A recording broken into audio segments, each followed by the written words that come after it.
Okay, so in this section, what we've got is sort of the last conversation about assembly, and it's not so much assembly control as some factors that affect the way assembly takes place, just some things I want you to think about.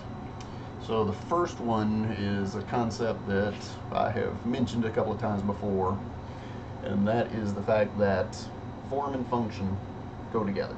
So what something looks like is going to affect the way in which it interacts and the kinds of things that it can do. So when we think about macromolecules and think about the things that they can actually create in the cell, then it makes sense that the properties that they have are oftentimes going to affect the kinds of interactions that they are going to participate in. Most of this kind of assembly is going to take place spontaneously, meaning that we don't have to tell it to do anything. They're just going to happen. That's not to say it doesn't necessarily need a chemical reaction to take place, or it doesn't need an enzyme to catalyze that reaction. It just means that there's no mechanism by which we have to force it to take place. These assemblies are going to basically form just by nature.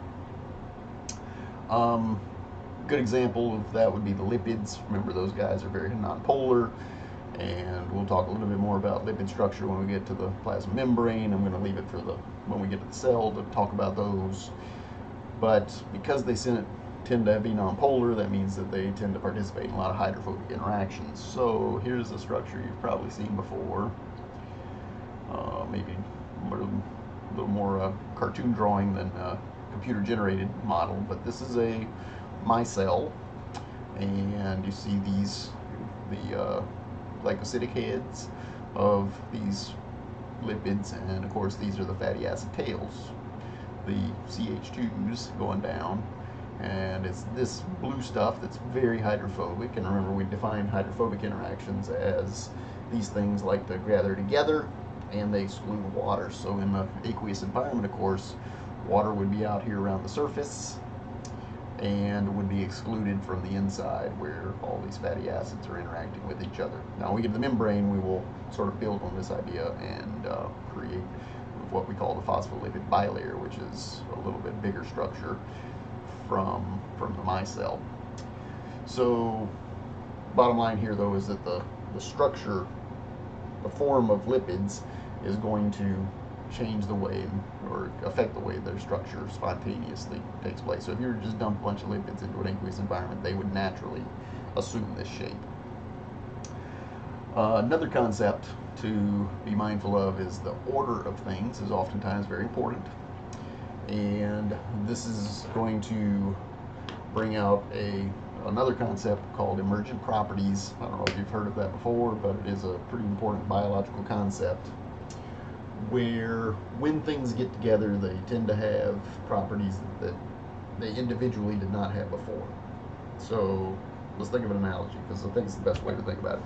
So if you think of the kinds of stuff that go into cookies, you got flour, you got sugar, you got butter, you got chocolate chips, and maybe some baking powder, I don't know what else. But you've got these components, they go into cookies, you mix them together, and then a chemical reaction takes place where you put it in the oven, you add heat as the catalyst, and a chemical reaction takes place that creates the chocolate chip cookie. So that chocolate chip cookie has properties to it that each one of those individual components does not, and people are going to interact with that cookie in ways that they would not have interacted with the individual components. So that's the idea behind emergent properties, that as molecules come together, they take on properties to each other that are going to be specific and did not exist before, and now something else might recognize that, and then something else might recognize that. So what it does is it creates this series of sequence events that are going to take place as each step triggers the next, triggers the next, triggers the next. So this can affect assembly, and this can affect function within the cell. So a good example of assembly here would be the structure here of the rhinovirus, a cold virus. So over here you see this large sort of icosahedral structure, and this is what the viral particle looks like. Of course, its RNA genome would be inside, and you'll notice that a these capsule proteins are going to have 3 different proteins in it that are part of this head structure, and basically this is going to be created out of these pentamers. These pentamers are created out of these little protomers, and these protomers are created out of these 3 different proteins, and of course those are expressed by the host cell once the virus takes over. But the bottom line is that we make these 3 proteins. They don't just assemble into this. They're going to assemble into these protomers first, then those protomers get assembled into the pentamer, and then the pentamer gets assembled into the larger structure. So the order is important, and this is all spontaneous. There's no enzymes needed for this. These are going to naturally assume this shape, but it does so in a very specific order, with these forming first, these forming second, these forming third. Another place where this order is important is in not so much the building of something, but the putting together of our metabolism. So you probably heard of metabolic pathways.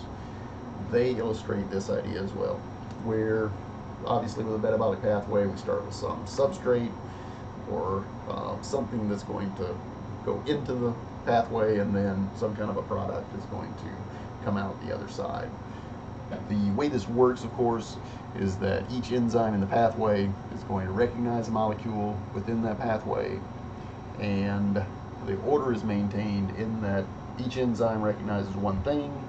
Once it releases the thing it produced, that gets recognized by the next enzyme, which gets recognized by the next enzyme, and so on. So if we go to probably the most important metabolic pathway in the cell that you guys are familiar with would be glycolysis, the actual making of pyruvate and the production of ATP. Start with glucose. And so glucose is recognized by hexokinase. Hexokinase is going to break an ATP molecule, remember, and put a phosphate on it to create glucose 6-phosphate. And notice how when hexokinase catalyzes that reaction, well, this is not glucose anymore. So hexokinase doesn't recognize him, he lets him go. This molecule is actually recognized by phosphoglucose isomerase. So he grabs that and is going to change the shape a little bit. Notice how here we go from a six-point ring to a 5-point ring, and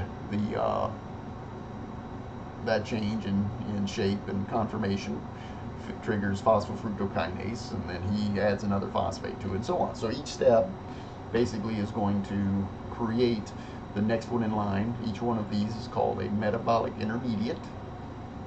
So any of the molecules inside of a metabolic pathway are called intermediates, and those molecules can be actually fed out of the pathway or fed into a pathway.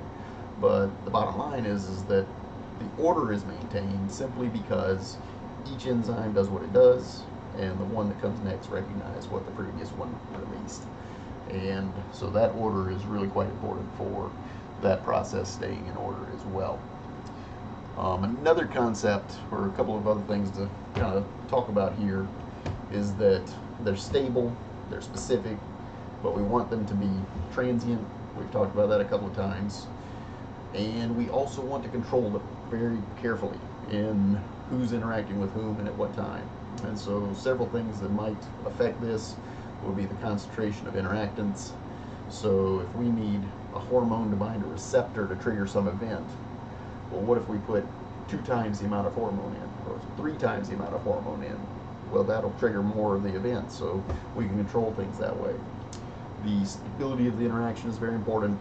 How many hydrogen bonds, how stable is that hydrophobic interaction between us can play a role. Presence of other molecules. So what if we have a hormone and a receptor that interact? What if we put an inhibitor in there? Well, that inhibitor can block the hormone. Maybe it gets into the receptor and competes for the binding site. So if we increase that concentration of the inhibitor versus the hormone, we can control the events. And all of this can actually be controlled at all kinds of different levels by regulatory proteins. Regulatory proteins would be defined as proteins that are active in certain situations or inactive in others.